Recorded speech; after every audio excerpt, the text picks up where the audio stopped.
de 1919. Dérangea l'activité des missionnaires.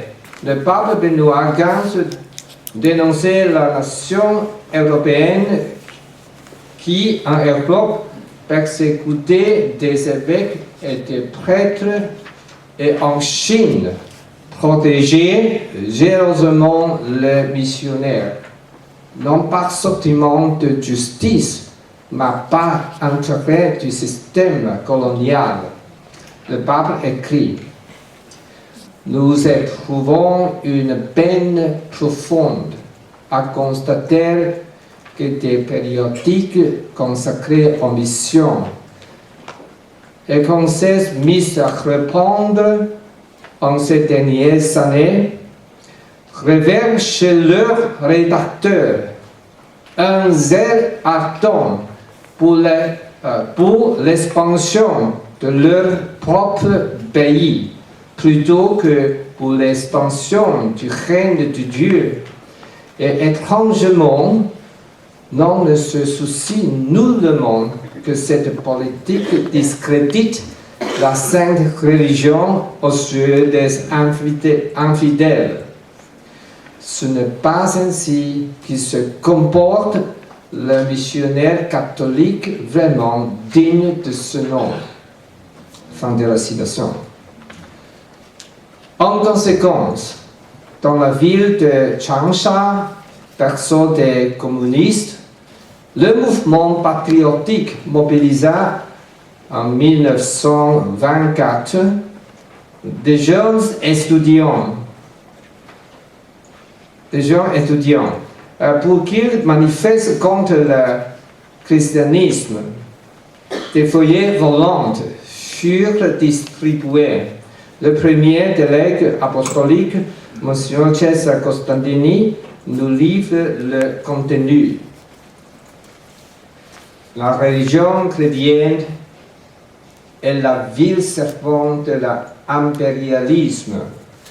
Toute l'art de propagateur de religion pour induire notre peuple à embrasser la religion chrétienne consiste à nous dépouiller jusqu'à notre chemise et nous tenir en esclavage. Ô mon peuple, réveille-toi, veux-tu vivre et jouir de la paix? Fais ton devoir, détruire l'impérialisme, et pour cela, supprime d'abord la religion chrétienne. Fin de la citation. On certifie que ces sentiments de hostilité envers l'Église, qui est répandu dans la majorité de la population pendant le grand colonialisme, était l'œuvre des Occidentaux. Le dit encore, aujourd'hui, pour beaucoup d'intellectuels, les ruines du palais Yuan Mingyuan racontent une autre version de l'histoire. L'histoire ne considérait pas le dommage causé par les puissances coloniales, mais les destructions que les Chinois ont eux-mêmes provoquées à cause de l'application erronée des idées importées de l'Occident.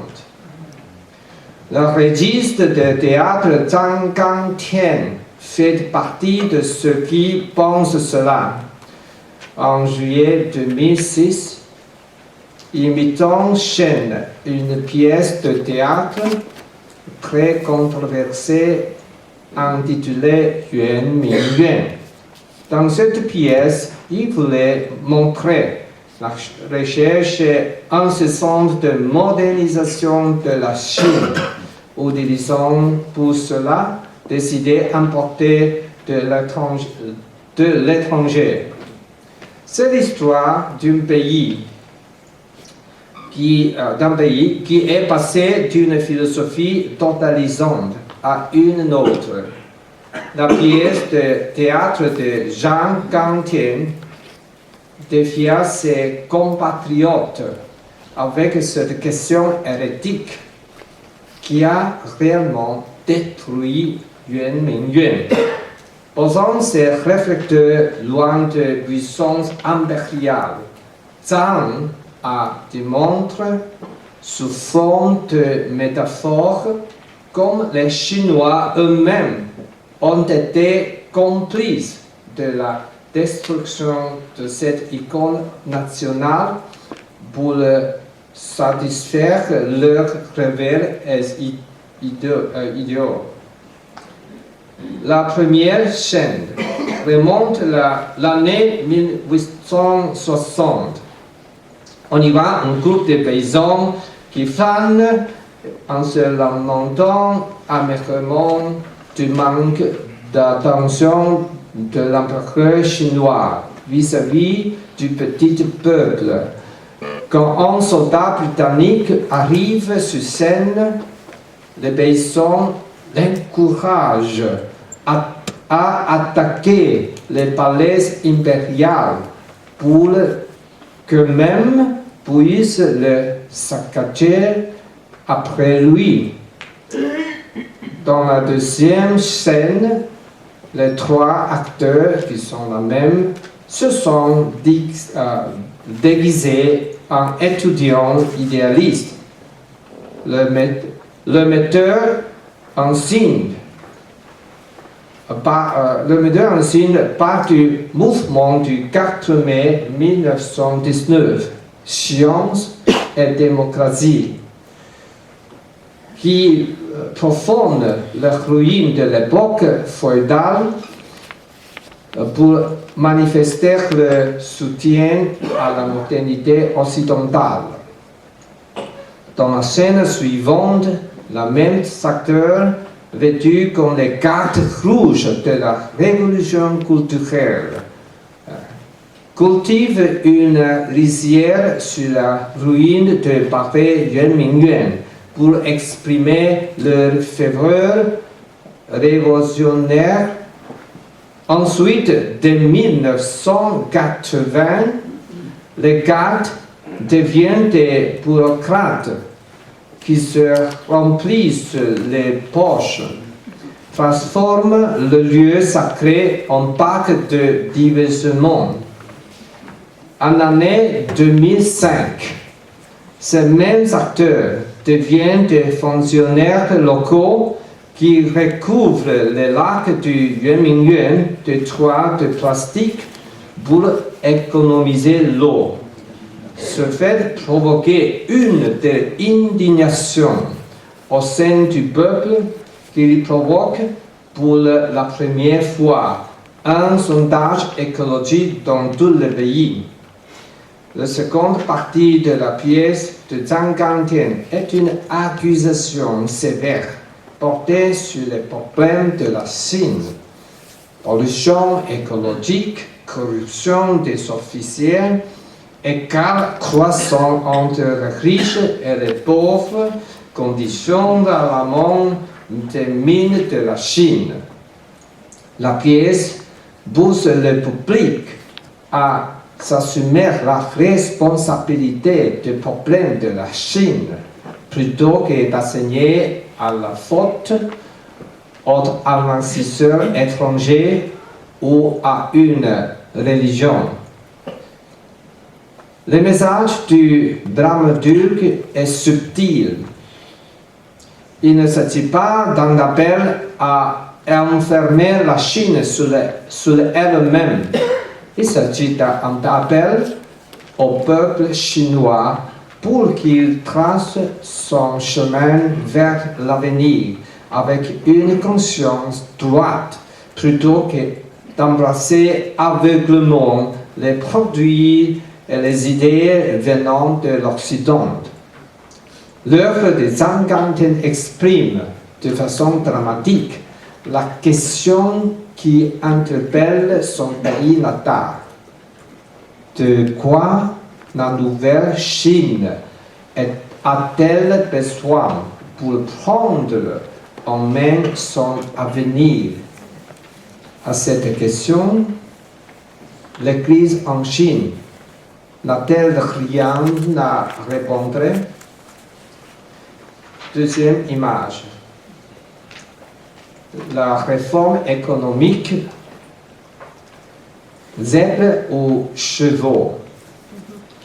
À l'heure actuelle, la réforme entreprise par la Chine est encore très complexe. L'économiste leader en Chine, Zhang Weiying, aime l'expliquer en se servant d'une allégorie.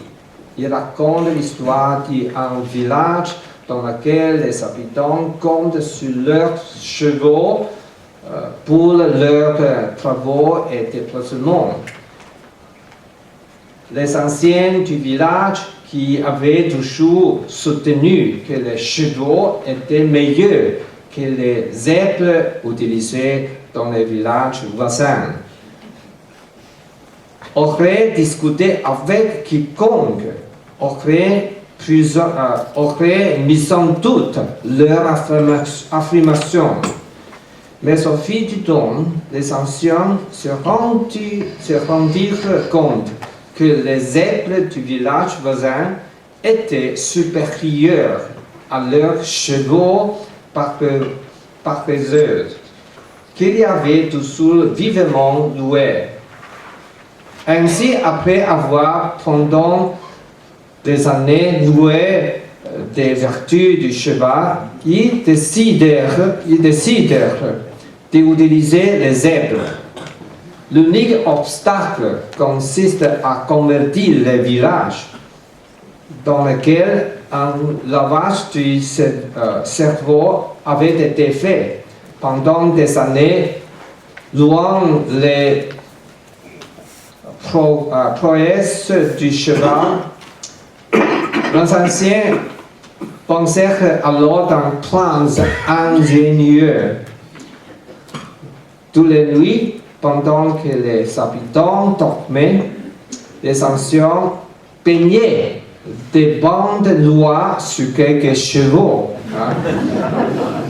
Au matin, lorsque les habitants du village se réveillaient, choqués de la présence de ces maudites bêtes, le leader les rassurait en leur disant qu'en réalité, ce n'étaient pas des zèbres, mais leurs propres cheveux peints avec des bandes.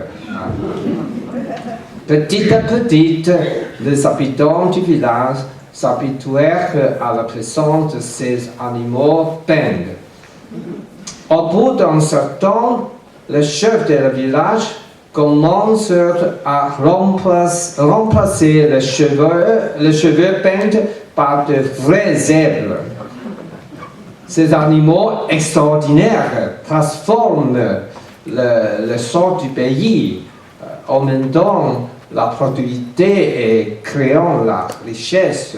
Ce n'est que des années plus tard, longtemps après tous les chevaux aient été remplacés par des zèbres, que le pays ait connu des années de prospérité, que les anciens convoquèrent la population pour proclamer que leur communauté était un village de zèbres, que les zèbres étaient de bons animaux, tandis que les chevaux étaient de maudites bêtes.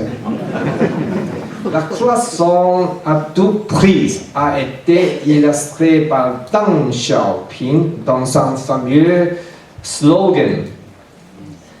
Qu'importe que la chatte soit noire ou blanche, ce qui importe, c'est qu'il attrape les souris.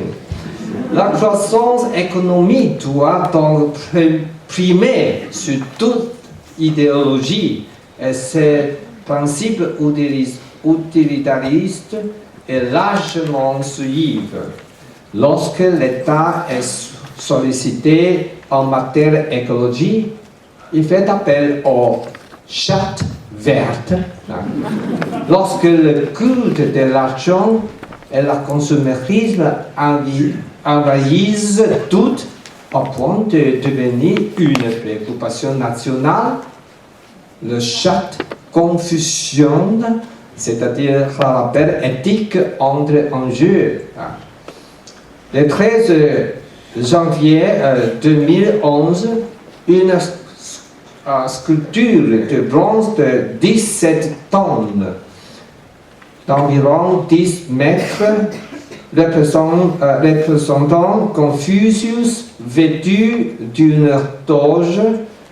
Le regard sérieux fut placé sur la côte est de la place Tian'anmen Guangchang, face au portrait de Mao Zedong. Ce geste était audacieux, car Confucius fut condamné par Mao Zedong durant la révolution culturelle comme étant l'initiateur du féodalisme asservissant. 3 mois plus tard, le 20 avril, la statue disparut mystérieusement parce que, pense-t-on, elle met Mao et ses disciples en cause. La statue de Confucius fut retirée de la place et, ironie du sort, remplacée par celle de Louis Vuitton, un signe du consumérisme. Cette vente a apaisé les tensions. Louis Vuitton occupe exactement l'endroit où avait été fixé le bronze de Confucius. Vive la France! L'apparition ou la disparition de la statue de Confucius se délite de sondage pour voir quel type de chatte convienne le mieux. On se demande si la couleur de chatte peut demeurer indifférente. Troisième image, Coca-Cola, la liberté religieuse. Même si nous ne savons pas ce que feront les chefs du gouvernement chinois, nous savons cependant que le peuple aspire toujours plus à ce que les droits de l'homme soient garantis dans la liberté religieuse, qui est un indicateur fiable du respect de ses droits. Monsieur Fan Ning est un penseur, leader de théorie politique en Chine. Il est particulièrement fier de son article paru en 1977. Socialism is about harmony, qui fut un des premiers à établir un lien entre le socialisme et l'harmonie. Il soutient que son article a inspiré les slogans actuels « Société harmonieuse et monde harmonieuse ». Fan Ning a travaillé étroitement avec le gouvernement chinois sur divers projets. Dans White Paper on Democracy de 2005 sur la démocratie. La démocratie occidentale, confie-t-il, c'est comme aller au restaurant et choisir entre la cuisine française, italienne ou allemande. Dans la démocratie chinoise, le peuple peut aussi choisir entre la cuisine chinoise, italienne ou chinoise, etc. Mais le chef est toujours le même, c'est le Parti communiste. Analogiquement, la liberté religieuse en Chine, c'est comme choisir entre Coca-Cola et une Fanta Orange. C'est le chef mondial de l'industrie Coca-Cola qui décide les ingrédients qui composent la boisson. Et c'est lui qui a envoyé ses managers à travers le monde s'assurer que la qualité du Coca-Cola vendu aux États-Unis est la même que dans les autres parties du monde. De cette manière, les acheteurs, où qu'ils se trouvent, peuvent se fier de la qualité du produit. C'est la pensée occidentale. Au niveau de la liberté religieuse en Chine, on peut choisir entre le Coca-Cola ou une boisson, on peut aller à l'église catholique ou le temple bouddhiste. Mais c'est le parti communiste qui choisit ses propres managers, non pas nécessairement ceux nommés par le chef mondial de Coca-Cola. Les managers choisis par le parti doivent être absolument pro-gouvernementaux, de façon à ce que le gouvernement puisse changer les ingrédients et donc créer sa qualité de Coca-Cola. C'est à peu près ce qui se passe dans l'Église catholique en Chine. En 1956, le gouvernement a fondé l'association patriotique pour retirer la liberté religieuse aux catholiques de façon à ce qu'ils ne puissent pas vivre visiblement leur communion avec le Saint-Père. Et le pape n'est pas libre de nommer les évêques en Chine. C'est ce qui explique les ordinations épiscopales illégitimes. De nos jours, à travers la gestion de la propriété de l'Église, l'association patriotique a accumulé suffisamment de richesses pour pouvoir acheter les officiers et la volonté politique en sa faveur, évidemment. La situation devient si compliquée qu'il est difficile de trouver des solutions rapidement. Conclusion. Quelques lueurs d'espérance. À cause du manque de liberté religieuse, l'Église en Chine est divisée entre les courants extrêmes, les courants extrêmes, pro-gouvernementaux ou ceux plus intransigeants. D'autre part, l'Église devient aussi plus sensible en ce qui concerne son développement. Lorsque le peuple chinois admirait avec fierté les grandes entreprises réalisées lorsque du 63e anniversaire de la fondation de la Nouvelle Chine, le 1er octobre 1949, le nombre de catholiques était à peine passé de 3 millions à environ 12 millions. Même si le registre officiel marque 6 millions. Aujourd'hui, l'Église compte 46 circonscriptions ecclésiastiques, 131 évêques, 3500 prêtres, 7000 religieuses, 1600 séminaristes. La liberté religieuse n'est certes pas le choix d'une boisson quelconque, mais la recherche libre du son de la vie.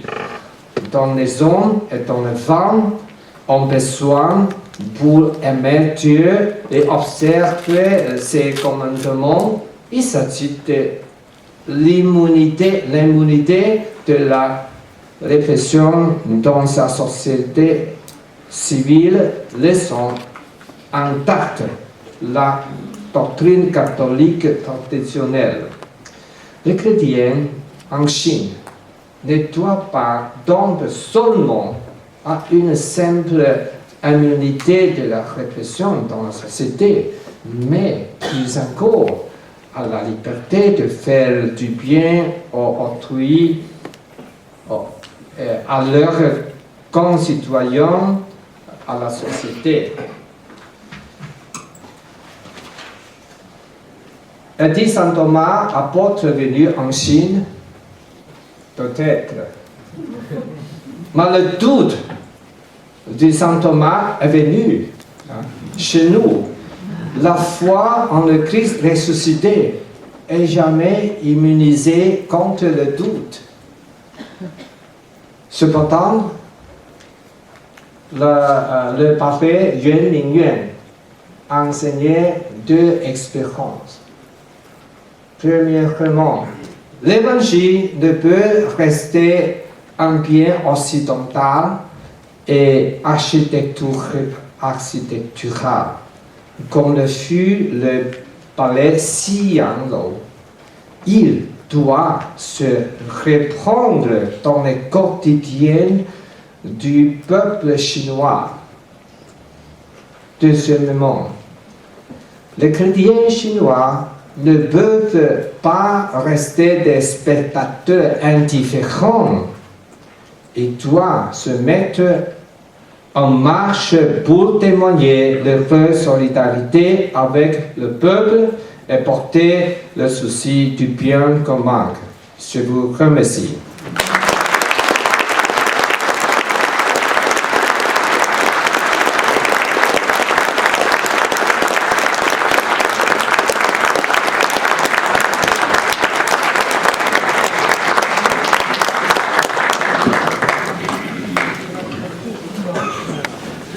Merci Monseigneur pour ces mots. Vous avez conclu par là, l'évangile ne peut pas rester un bien occidental. Ça a été un petit peu l'idée majeure de ces 2 journées de colloque, de redécouvrir pour nous en tout cas l'Orient, l'importance de l'Église là-bas et de montrer que justement la foi chrétienne n'est pas uniquement occidentale et n'est même pas avant tout occidentale. Nous aspirons aussi avec vous au réveil de cette église en Chine. Alors, par contre, ce que vous avez dit était un peu inquiétant. Nous pensions que la foi chrétienne était en concurrence avec le communisme ou avec des traditions asiatiques comme le confucianisme, etc. Et visiblement, vous nous dites que la concurrence maintenant va se faire avec Vuitton. Donc, est-ce que la foi chrétienne sera assez forte pour concurrencer Vuitton et le matérialisme dans lequel nous sommes déjà plongés en Occident? C'est vraiment la question pour la Chine d'aujourd'hui et de demain. Voilà, nous terminons cette matinée comme ça. Vous avez beaucoup parlé de chats aussi. C'est une très bonne transition pour cet après-midi, puisque cet après-midi, c'est l'évêque de Miao qui va parler.